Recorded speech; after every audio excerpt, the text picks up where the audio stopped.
Selain pimpinan MPR, pimpinan DPR juga hingga saat ini belum terima surat dari Forum Purnawirawan TNI terkait usulan pemakzulan Gibran. Hal itu disampaikan Wakil Ketua DPR Sufmi Dasko Ahmad.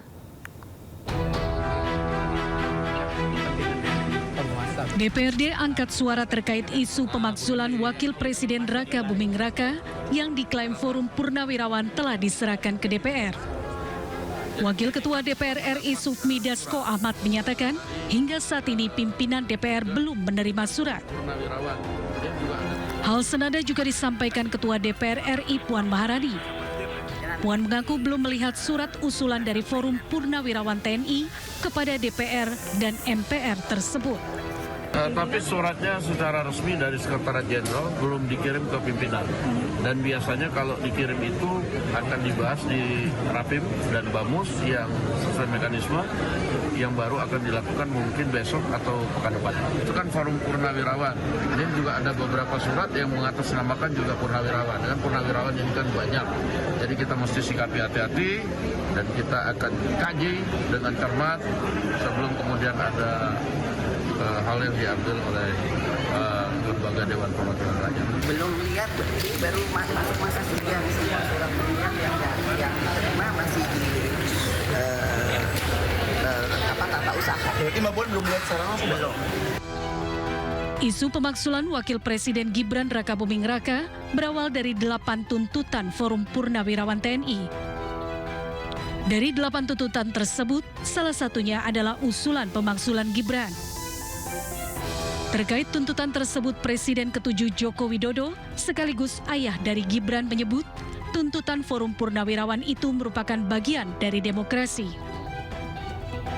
Tim Liputan iNews melaporkan.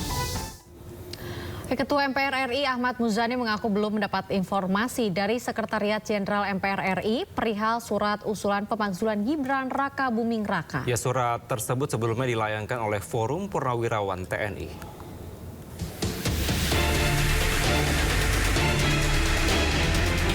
Ahmad Muzani mengatakan Sekjen MPR RI belum melaporkan pada dirinya akan adanya surat usulan pemakzulan Gibran Raka Buming Raka dari jabatan Wakil Presiden. Sekjen Partai Gerindra ini juga tak mengetahui adanya komunikasi antar pimpinan DPR RI, DPD RI, dan MPR RI perihal adanya surat tersebut. Dari Forum Purnawirawan TNI? Terus terang saya belum dapat update dari sekretariat sampai hari ini. Saya belum, teman-teman sekretariat belum melaporkan, saya juga belum menanyakan karena saya baru masuk setelah reses hari ini. Berarti Pak belum ada komunikasi antar pimpinan begitu? Belum. Sebelumnya menurut Jokowi tuntutan tersebut merupakan bagian dari demokrasi. Namun Jokowi juga mengingatkan bahwa Prabowo dan Gibran merupakan satu paket tak terpisahkan. Pemilihan presiden kemarin kan satu paket. Bukan sendiri-sendiri. Kayak di Filipina itu sendiri-sendiri. Di kita ini kan satu paket. Jadi tidak bisa menerima presiden tapi tidak menerima presiden. Ya memang mekanismenya seperti itu. Jadi sekali lagi sistem ketatanegaraan kita memiliki mekanisme yang harus diikuti. Forum Purnawirawan Prajurit TNI mengusulkan Gibran Raka Buming Raka untuk dimakzulkan dari jabatan Wapres. Mereka mengajukan surat kepada MPR, DPR, dan DPD agar ketiga lembaga ini mempertimbangkan usulan tersebut. Tim Liputan iNews melaporkan. Sementara pemirsa, Partai Gerindra memberikan sinyal bahwa Presiden Prabowo Subianto akan bertemu Megawati kembali. Gerindra menyebut ada banyak momentum yang bisa mempertemukan keduanya.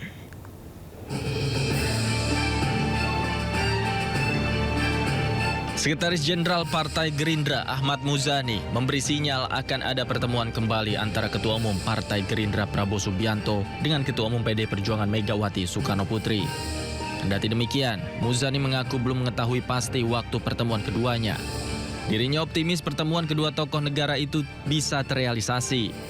Sama Pak Prabowo lagi nggak sih Pak, Ibu Mega Pak? Dalam waktu dekat?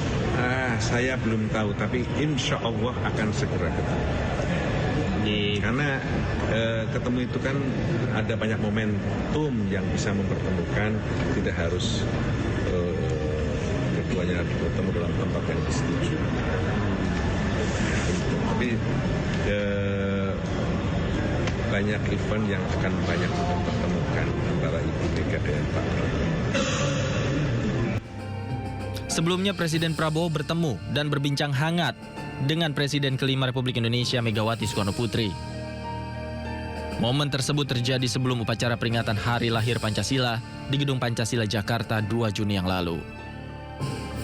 Dari Jakarta, Ahmad Al-Fikri, iNews melaporkan. Bantuan subsidi upah untuk para pekerja di bawah gaji 3,5 juta rupiah akhirnya cair. Para pekerja mendapat total bantuan Rp600.000 yang dibagi dalam 2 bulan. Melalui Kementerian Ketenagakerjaan, pemerintah telah menyalurkan bantuan subsidi upah tahun 2025 kepada 2,45 juta pekerja dengan gaji 3,5 juta rupiah ke bawah.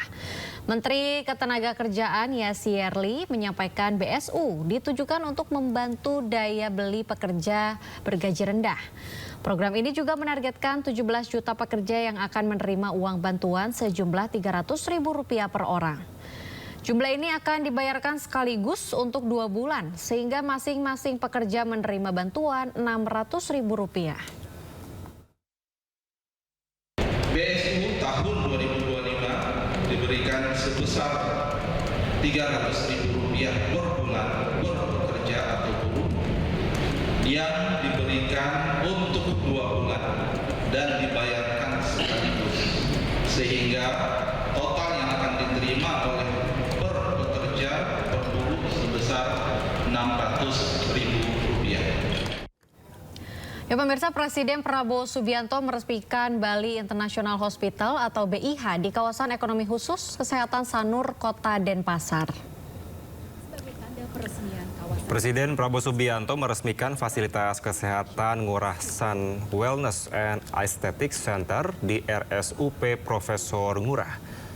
Kawasan Bali International Hospital di KEK Kesehatan Sanur merupakan salah satu proyek strategis nasional telah beroperasi sejak 14 April 2025 lalu.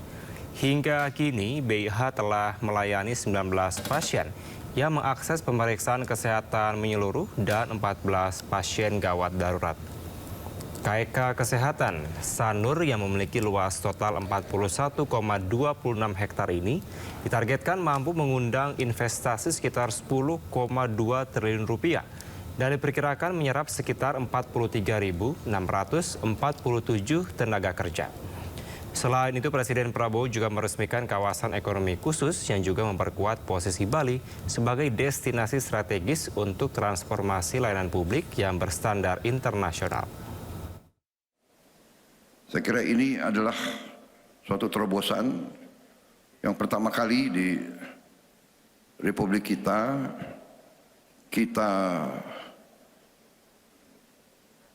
mencanangkan atau membuat suatu kawasan ekonomi khusus yang diperuntukkan untuk pelayanan kesehatan bertaraf dunia, bertaraf internasional. Kita tadi sudah diberitahu bahwa begitu banyak warga negara Indonesia yang mencari pengobatan di luar negeri yang mengakibatkan juga pengeluaran devisa kita yang sangat besar. Dengan inisiatif ini, kita bisa memberi pelayanan kesehatan yang tidak kalah dengan yang terbaik di dunia. Karena itu, sekali lagi, saya menyampaikan penghargaan dan apresiasi saya atas pekerjaan besar ini.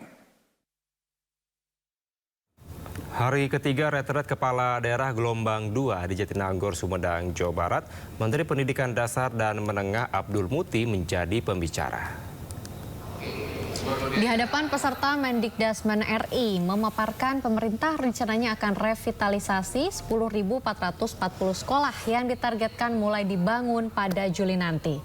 Muti juga menjelaskan pemerintah tengah memulai program digitalisasi pembelajaran Smart Classroom dengan target 300.000 unit Smart TV. Tak hanya sampai di situ, pada tahun ini pemerintah rencananya juga akan beri pelatihan pada guru.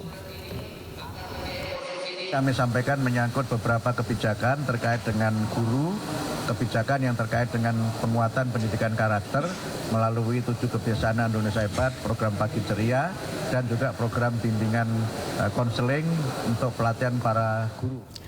Sejumlah Menteri Kabinet Merah Putih menjadi pemateri di retret gelombang kedua hari keempat untuk kepala daerah. Para menteri memberikan pembekalan kepada puluhan kepala daerah yang utamanya fokus pada misi Astacita yang digaungkan Presiden Prabowo Subianto. Para menteri memberikan pembekalan kepada 86 kepala daerah di Gedung Balairung IPDN Jatinangor, Sumedang, Jawa Barat. Terpantau di sesi pagi, pembekalan diisi langsung Menteri Koordinator Bidang Pembangunan dan Kebudayaan Pratikno, serta Menteri Pendidikan Dasar dan Menengah Abdul Mukti.